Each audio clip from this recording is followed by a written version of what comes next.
Welcome back to the show, everyone. Craig and Jonah. This is part two of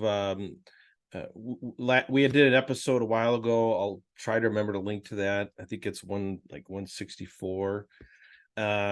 Christopher West finally on his podcast tried, emphasis on tried to answer my question. Basically the question that I posed to him is, Mr. West, you've said that the church clearly teaches that basically male orgasm has to finish a certain way, and that other acts are wrong. And I said, where does the church teach that? And in addition, if the church teaches that, what is the harm in that to the relationship, aside from the fact that let's say if we assume it's a sin, aside from the fact that the couple is sinning, what is there any other actual harm to the marriage about that? And so the last episode, he spent a lot of time. I don't remember what he all talked about. He did not talk about the where the church teaches that. He kind of gets to that here shortly. Okay. So you may want to go back and watch that episode first, but we're going to basically continue on and have kind of an organic reaction to what he says. So let's go ahead and. This is a rupturing act.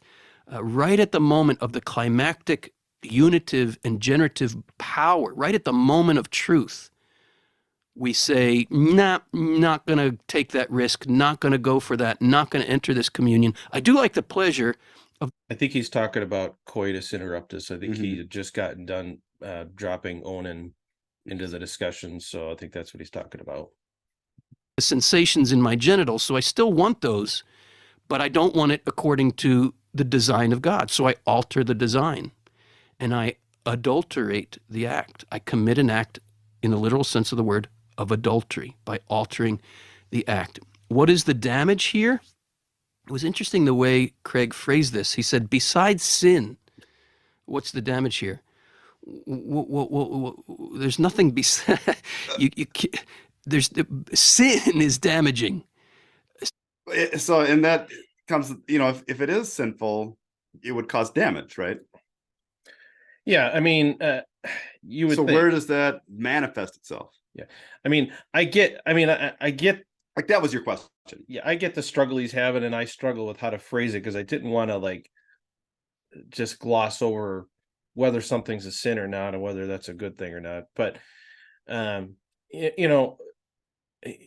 my experience, if usually rules that we have, in addition to being, let's say, what the church tells us or the scripture tells us, there tends to be some real world practical consequences to that makes sense. Like, for example, I think I did this on an episode on my own. The church says adultery is wrong. I should not be going out and having affairs. I know that's wrong. I know what the Ten Commandments say, but I also know that even if the church didn't say that, there's very good practical reasons why that's a bad idea. My spouse would be hurt by that. I could bring a disease home. I could foster, I could conceive a child out of wedlock. Like, all kinds of bad things could happen. Hurtful things could happen to me, to my marriage, to this other person, whatever. That's true. And you see that with basically every sin. I think most sins carry that. Not fornicating. There's a good reason why we should, if possible, limit sex to marriage. We're in a committed relationship, but not just be casually having sex with a lot of people. I think the real world experience validates the church's teaching on that. And my simple question is there a similar corollary to this other than his belief that these acts are sinful? But poor Christopher's old heart just couldn't handle my question, so we'll let him continue. Sin is sin because it is utterly contrary to our being. And when we act in a way contrary to our being, it damages us.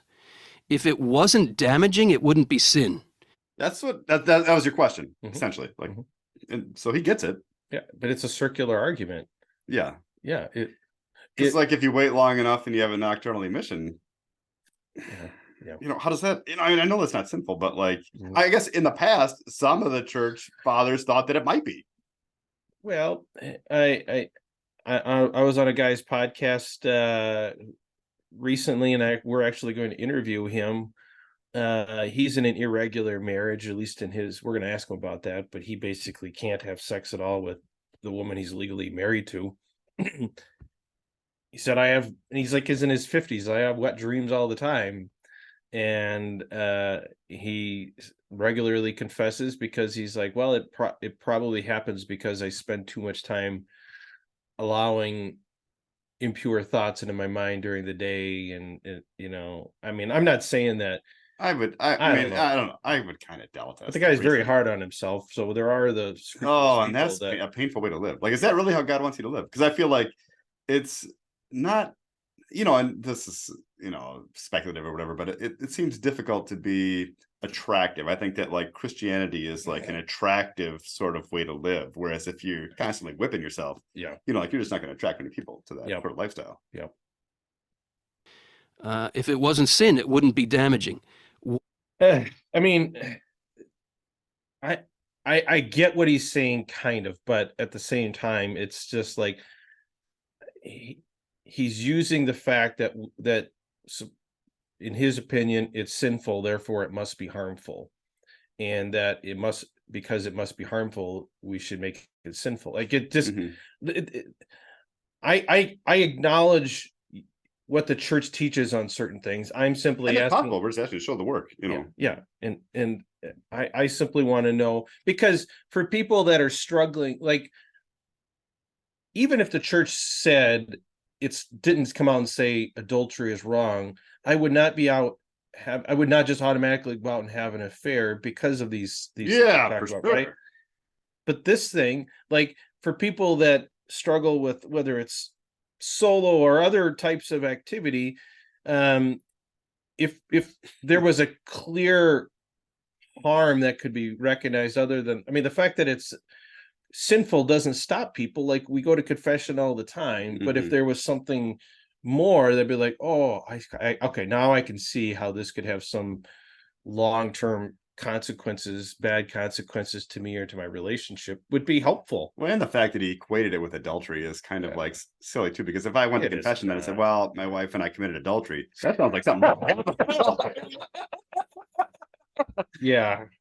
I mean, it's not the same thing. I mean, and I would hope that, I don't know, like, do you want sin to be considered in black and white terms in the end? Like, is that, or, I mean, that's just a difficult way to look at your judgment, I like, mean, I'm torn about that, because to this extent, going back to Father Longenecker's interview, I I think the thing he caught he appreciate, having come from an Anglican background where kind of everything was a free for all, and you could sort of see the slippery slope playing Mhm. out in real life.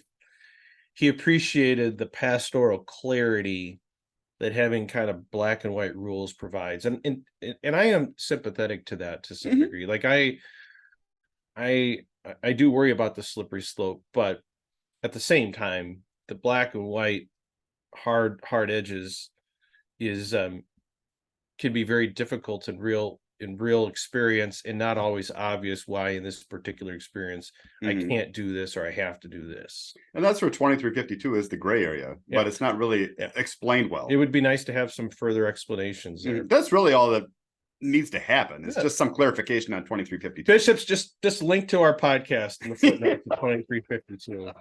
Because you can't really ignore it because it's Yeah. so common. Like Yeah. it's silly to ignore it. Yep. Why is sin so grievous? Because it damages us. And we might say, well, I don't feel damaged. It's because we've numbed ourselves to our pain. We have numbed ourselves to our pain. I don't know what to say to that. I mean, mean, it's as sure as possible. yeah, it's Without a possible. doubt. It's possible. I'm Just so numb that you Yeah. can't tell. But Yeah, it's possible. 80% of men are just numb to the 80%. I mean, I don't know. I would, and I wish that he would open up about his sex Yeah. life. Like, I would like to know his stats. Yeah. Because I mean, you just want to know if he can really do this. Like, if he can really live this out I would love to get that guy on here and just have a frank with a polygraph. Yeah. Oh, needle's a little jumpy. Yeah. we got a priest on standby. Yeah. Confession. World that sells us a counterfeit version of love at the very same time must sell us all manner of numbing agents to keep us from recognizing the pain we are in. In order to get down. You know what takes a numbing agent? Having prolonged complete lack of intimacy with your spouse. It's true. I was thinking the same thing. Ice packs, and I don't know. And that's where like marriage itself can feel like something that, like if we were just suffering, sometimes. I mean, and if you're in a marriage where you have no suffering, that's awesome. But I think for most people, at some point or another, there is real suffering that occurs, not only within the marriage, but then also it all involves frequent intimacy. So, and I think the really important point to make here then is this: if, as he says, there's some harm or damage, and maybe we're not aware of it, it's subtle enough we're not aware of it. Okay, let's just assume there's some subtle harm to ourselves by doing these things that are quote unquote illicit.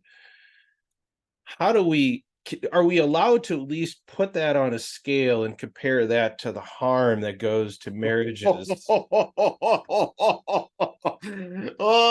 that's a fair question. I mean, they never talk about that. They never have to talk about that well, because nobody really talks about that. Like, that is not something people talk about. I think it's this suffering over on this other side is very common and very, very painful. Yeah. And you want to be realistic. You want to be realistic. People over here are the people that are turning to porn and masturbation and other bad things. Not saying it's right, but it's clearly foreseeable. All kinds of harmful things that could happen. You're fighting more. Yeah, things spiral out of control. Don't we get to at least? I'd like to see a scale. Show me the harm on this side of the scale, because I can see what the harm is on this side of the scale. Help me understand that. I'm an open-minded person. Let me see the data. Perhaps too open-minded. Yeah. Too much of a thinker. Darn heretic. Yeah, don't you go thinking on me. Yeah. Do what we say and trust us, right? Yeah. To the truth of this, we have to have the courage to remove our numbing agents so we can begin to feel the pain we are in, so that we can allow that pain to instruct us. So was it sinful then in the Middle Ages for people to have sex during Advent or Lent? Like, was that really a sinful act? Because they've obviously changed that since then. So, I mean, were those people still sinning at that time? And was there, like, when he talks about the damage done, was there a real damage done at that time? Like, I mean, it seems like that same kind of logic could be applied to these acts too, potentially, where, like, I kind of doubt that the people at that time were overtly sinning, by engaging in intimacy during Lent. I don't know. People are dying of the plague and everything. Like, that was the glimpse of hope you had in life. Yeah, you spend all day working for some guy that you don't get paid. Christmas. Some poor peasant family. Yeah. As if you weren't suffering enough. Guess what? You got to wait. Wait for Pentecost, and 500 or 1,000 years later, you can just do it during Lent. What's that? Like, that seems pretty. Like, you'd be kind of upset about that, I think, if you knew about it. Maybe. Yeah, I'm imagining that. News didn't travel fast back then, so. How they say the people that die after the peace treaty's been called, but because the news doesn't get to the front lines yet. Like, I would just. What about the couple that's out there and they're I don't know. You've been having sex during Lent the whole time? Yeah. 3 years ago, the Pony Express just got here. Oh man, I would be pissed. Yeah. Yeah, I guess it's good to live rural. I don't know. That's why you need Twitter for stuff like that. Get the word out there. Instantaneous. This stuff I want to know right away. Yeah. All of that said, I also have to throw this into the mix. Chastity does not demand, when a couple needs to abstain, that they never kiss one another, that they never touch one. Oh, that makes it all better. Oh, that makes it so much worse. Oh gosh, there's nobody that really wants to kiss their wife during this extended period of abstinence. I mean, like, I'm not saying you don't want to, but like, there's a certain amount you're holding back. Is this guy real? Is his wife real? Is this all just a charade? I don't know. Like when they talk, like you can play it because I think he says a little more. One another, that they never hold one another, that they never caress one another. It does demand that we never pursue sexual climax apart from the full embrace of Holy Communion. The issue with that is that if it's been a long time and just you like give your wife a back massage or whatever, like, it's going to lead to problems that'll make you go to confession. I mean, it's just like, it's an unstoppable force of nature. I mean, I don't know, unless maybe, I don't know, maybe he takes, I don't know how he could possibly fight those urges. Like, do you like rodeo? Yeah. Bull riding? Yeah. I think, they load the bull into the chute there. Okay. I don't think that, who's the bull? Christopher Western. I got just figure out what's going on here. There's lots of layers of analogy here. Okay. I'm going to come back to the bull riding analogy many times in the show, but you put the bull into the chute. That bull is only getting out one way, whether there's a rider on it or not. Yep. You're not getting that bull to go back. It's true. I don't even think they try. Nope, you can't back it out. If there was a way to back it out, though, then all of this makes sense. Yeah. I mean, it does. Mm-hmm. But I don't think there is. There's no reversal pill. Like, if there was a way to cause nocturnal emissions, would you do it? Like, I mean, so if you could take a pill, I agree with that too. Yeah, if I could wake up tomorrow with the day one feeling. Yep, every day. I mean, I would still want intimacy with my wife, but if I could, absolutely. Like, this is huge. So we need scientific research into how to have nocturnal emissions, maybe, to save the Catholic sort of teaching on this, because I don't know how else. Like, that's the only way out. I bet you ask. I bet you ask 100 Catholic men who struggle with masturbation and stuff like that. If given the option to have the release, even without the awareness of the pleasure, all that, I think they would all take that, because it's not just about the pleasure. I think that's a teenage boy thing. I think for those of us that are married and have kids and life and responsibilities, we just want some release. And it just builds up over time. Yep. So if there was a way to do it, I would totally do it. Yep. If there's a supplement. So I've got bad news for everybody. A quick Google search revealed that there is no such way. Man, you had my hope up there those. for a minute. I mean, it does say that in European folklore, nocturnal emissions were believed to be caused by a succubus copulating with the individual at night. So I think that's part of where people get, scrupulous about it. Like that guy that you're interviewing. Well, I got to figure out how to transport myself into people's dreams and flip the switch inside your brain. Yeah, I mean, I don't, or maybe you could listen to something. I don't know. Like, would that be licit? Like, if you could put on like headphones and just have it happen while you slept. See, we need to figure out how to hypnotize people so that when they, I don't want to get too gross here. They read it. They just read the newspaper before they go to bed. It sets it off. So we're not reading any erotica. That's true. Your wife could snap her fingers or something. Yeah. And you just fall asleep. And yes. There you go. No, that would be awesome. Every time you're in the act itself, Someone snaps your wife snaps her finger, and then she just trains your brain. So when you're sleeping, she goes over your head and she snaps her finger and it goes off. It just happens. Yeah. I mean, that's a real practical solution here, I think. Like more so than all the stuff that goes on. I think that sneaks around all the rules. Because like people really struggle with this more so than Christopher Ross would ever admit. Like that guy on Catholic Answers forums like 10 years ago, Robert Sock, talked about how he would take antidepressants to, make sure that he like numbed his ejaculatory nerves so he never had any interest in it. And I mean, we would love to talk to that guy because I want to know what he's doing or how he's doing, and if that he would recommend it to everybody. And I obviously don't recommend that at all. But if we could have some kind of hypnosis or some kind of pill or something you listen to where it would just happen at night while you slept, like that's the only licit way out of this. But then the question is, would people allow that? Like what would Christopher West say about that? I think wives would be buying subscriptions for all their husbands, but no one would have kids anymore. Yeah, it's the blue pill you take, like the purple pill. I would throw my money at anyone that had a licit way of producing day one experience all the time. Yeah, I mean, you show me I'm wrong. You guys comment. You tell us there's no such thing as a guy out there that would take that deal. Totally, without a doubt. Like you're right, because it doesn't reduce your desire to be intimate with your wife necessarily. Like, yeah. I mean, if it happened every night, maybe it would lessen it, but like. Maybe that'd be fine too. I don't know. We're supposed to suffer. Would that be avoiding suffering if you had nocturnal emission every night? So we're mixing episodes up here, but the last episode we were talking about this psychotherapist who was talking about cures for masturbation. Mm-hmm.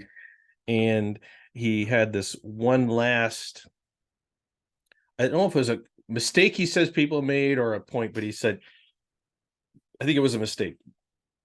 And he kind of had this, he kind of like built up to it. He's like, saved it for last. He's like, the last mistake that people make is they don't see the struggle as a gift. Oh. Sure. Yeah, I don't know. I mean, I guess if that's all you got, there's merit in suffering. And I'm not, I mean, I'm not totally unsympathetic to that. And if that's, I just struggle with the notion that God wants to keep us humble with something that we also say is a mortal sin. Like that's the part of my brain that where it's so risky. Like what, you know, keep me humble with a pain in my big toe or whatever. That be careful what you ask for. Yeah. The weirdest stigmata ever. Anyway, all right, I'll get back to Christopher West. Hopefully we're almost done with him. Right?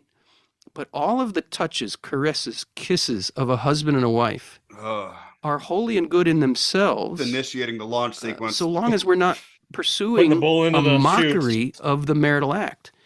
And a mockery of the marital act would be the pursuit of climax apart from the full embrace of communion. What happens if I massage my wife? After like 14 days, especially. Like, I mean, what are you gonna do? He can't be that insulated from reality that he doesn't see that. I don't know. I would like to get inside that guy's honest brain. Yeah. See what he actually believes, but I agree. Whenever we engage our generative power, but then thwart it, right? Whenever we go the whole way, and the church here would talk about a completed act. And by completed act, the church means an act of sexual climax. The only context for a completed act is a completed act of intercourse. Sorry, ladies that want to have female orgasm outside of intercourse. Christopher West answered that for you. Huh? Sorry. If we complete the generative power through climax, but we do so in a way that generation is impossible, as in an act of masturbation. Or nocturnal emission. Like, I mean, like, is it thwarting? Are nocturnal emissions thwarting anything? I mean, because it's the same basic biological function. Okay, so what does he mean by impossible? Tell me, what does impossible mean, and what do we do with the especially in a faith that believes in miracles? Yeah. What do we do with a 60% success rate for coitus interruptus? Yeah. I mean, it's not impossible. Far from it. Yeah. Well, that's what it is. It's an act of masturbation. When a husband and a wife stimulate each other to sexual climax, apart intentionally and apart from the marital embrace, the proper classification, or the technical word here would be the proper species of the act. What's its proper name? Masturbation. So then it falls under 23. I know. I mean, there you go. Lessons, culpability. Like, why don't they talk about that? Like, I mean, really though, like, because that is valuable information. The most important section of the catechism is 2352. You heard it here first. Well, I mean, the Trinity is pretty important. Yeah. But there's a lot of important stuff in there, but like, as far as your day-to-day living, if you're married, that's a pretty important section. Yeah, you're good. You want to highlight that, but it's true. So he said it right there. So here, let's do it again. To some degree, we're gonna replay that and remix it. A sexual climax, apart intentionally and apart from the marital embrace. The proper classification, or the technical word here would be the proper species of the act. What's its proper name? Masturbation. Mutual masturbation. Like, I mean, you heard it here. I wish you would address that. Have you written to him and asked if he could address that? Because he clearly says it's masturbation, so then it must fall under those guidelines. Well, remind me. This is what I do with my wife all the time. I said, remind me to do this because I'll forget. So I can't you remind me. I'll send something like this. I'll send another letter email to Christopher West and ask him then if, based on his comments, if 2352 applies to mutual other acts between spouses. Mm-hmm. All right. Seems fair. You know, it's a fair question, without a doubt. Yeah. He'll wiggle There's out of no it. way he'll answer that. He'll find a way to wiggle out of it. There's no way he can't wiggle out of that. Like, you know, he just won't answer it. That is, stimulating the genitals to climax apart from the true gift of self in the marital embrace is always wrong. Is always wrong. And it's damaging to us because it's contrary to the call to love as God loves. It's okay. Sure. Okay. You know, like failure in the call to love as God loves. I'm being kind of technical in my verbiage here to just offer clarity. That clarity is very important, but also I want you to hear pastoral sensitivity, brother, in my answer as well, which is this. I don't hear that. I get it, brother. I get it. Abstinence is not easy. Sexual climax is very pleasurable and desirable. It isn't as much about the pleasure. Talk about day one at PMAS, buddy. That's where, like, I think he's wrong. It isn't exactly about pleasure. It's not. Like, I don't know why. And maybe that's because that's what we're trained, is that naughty, you know, it's all about pleasure. But no, it's not. Like, there is a certain pinching that goes on that you just want to get away from. And then on top of that, if you do things with your wife, it provides closeness, intimacy, connection, everything that makes a marriage thrive. I've used this analogy before, and I apologize if it's not a good spot for it, but it different from bull riding. It's different from bull riding, but I always come back to this analogy in these kinds of situations. But I remember a time when there was someone that we knew took his own life, and he had struggled with all kinds of mental health issues for a long time, left a family, and I remember at the funeral. I think the bishop actually did the funeral, but the funeral no kidding, they addressed that issue, and he's like, look, because historically you couldn't be buried in the cemetery, cemetery, right? It's a mortal sin. You obviously didn't have a chance to confess it, all that. The black letter law says we know what's going on, what happened to this person, and the bishop said, look, someone that's in that situation, it's like they're in the top of a burning building. Like the 9/11 folks, kind of like the 9/11 folks, and they jump out knowing in the back of their mind what that means, but their purpose is not to jump out and harm themselves. Their immediate purpose is to get away from the flames, right? Tell me that isn't just a perfect analogy. It is. It actually is a perfect analogy, because you're right. Like, in most circumstances, nobody wants to do that. They want their their spouse, Yep. you know? Yep. And Yep. it's just the only, you're right, that is the perfect analogy. Yep. So I would love to see him or any of these other people that talk about it just acknowledge that reality. Mm-hmm. I think 2352 kind of allows It for that, totally allows that, I think. but no one, But they don't accept it like that. Like Yeah. they preach it like it's not even there. yeah, no one mentions it. It never gets talked about other than here on this channel. Yep. I want to be close to my wife. I want to invite you to a closeness with your wife that doesn't involve sexual climax. And that might seem right now an impossibility. The roommate I'm situation. speaking from experience here. It is possible to grow in being master of my sexual responses. Master your domain. He watches Seinfeld. You Yep. know he wanted to say it. Like, you know he wanted to say it. That's right. And that mastery itself is a difficult journey. But it's the journey that enables us to be a true gift, a real gift to the other person. If we are not master of our sexual responses and they are masters of us, then we're not free to be a gift. We're not loving in the image of God. I don't know what to say. None of that means I mean, I'm sorry. Like that's just not to. it's. I don't see how engaging in other acts takes away from your being a gift or like your ability to help your spouse or whatever. Like, I just don't see what he's saying there. As far as being reality, it's flowery language and it sounds great. Yeah, but It's like a paper tiger. yeah, almost, I just don't think it. I just don't think that lines up with reality at all for most people or anybody. I don't know, maybe Christopher and his wife, but all that the church teaches is a call to be faithful to those words of Jesus. Love one another as I have loved you. I don't think it's what Jesus and means. Let me right just there. throw in, Like, you know, I think he's talking about loving your neighbor as yourself and loving other people. I don't think that really applies to sex. Like, I mean, I don't know why he would say that. I don't know. Again, for clarity in regard to your question, where does the church teach this?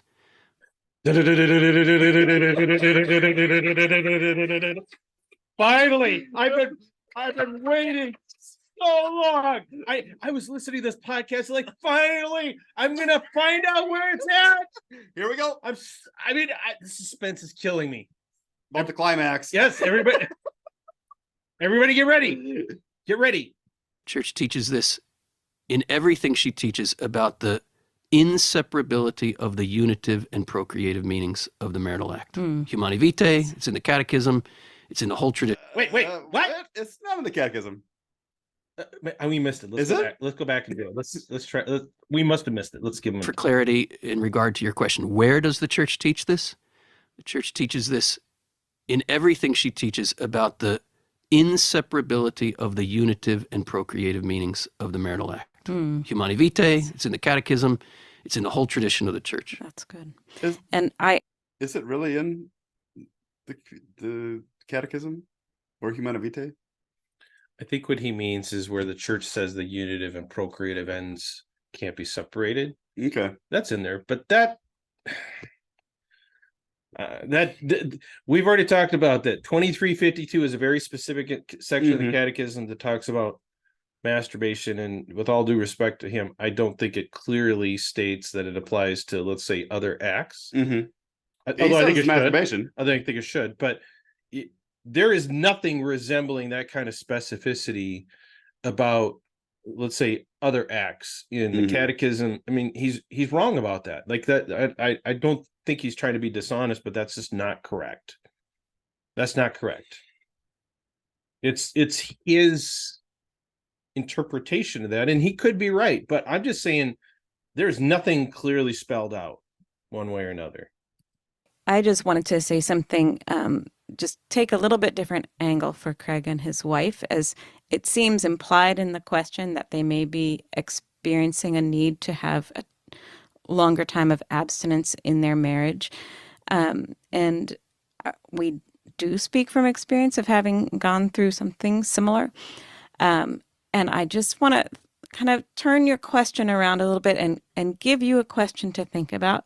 Craig, you asked, what harm could this cause? Well, maybe the voice of reason can give us some explanation. Let's see what Wendy. I think Wendy seems Yeah. more realistic, I think, Let's for the most part. Let's see what Wendy has to say. if we can't engage in intercourse for an extended period of time. I just want to ask you. Can I just clarify? He's saying, what harm would it cause if we pursued sexual climax Right. during the time that we're not enabled to when we're not able to have the Yes. full embrace? Mm-hmm. What I want to ask you is this: what incredible graces could come to your marriage from embracing something difficult together? Preach it, Wendy. Preach it, Wendy. And I don't mean that in some kind of fake way. In our experience, our extended time of abstinence was so fruitful, For her.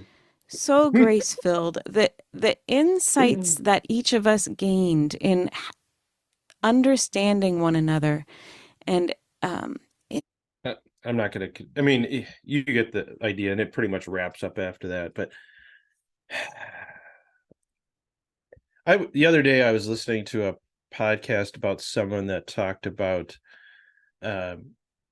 they had lost a child at an early age, like a 2-year-old. They didn't say what happened, but they lost a young child, and he raised a statistic, which I think I've heard before, like 80% of marriages that where they lose a young child ends in divorce. I mean, that'd be terrible. Like I can totally imagine. And I imagine that there's some fraction of the 20% that say this, as horrible as it was, brought our marriage together. Like there was we had to rely on each other. We grew, we talked, like we hurt, like grieved together. I totally get that.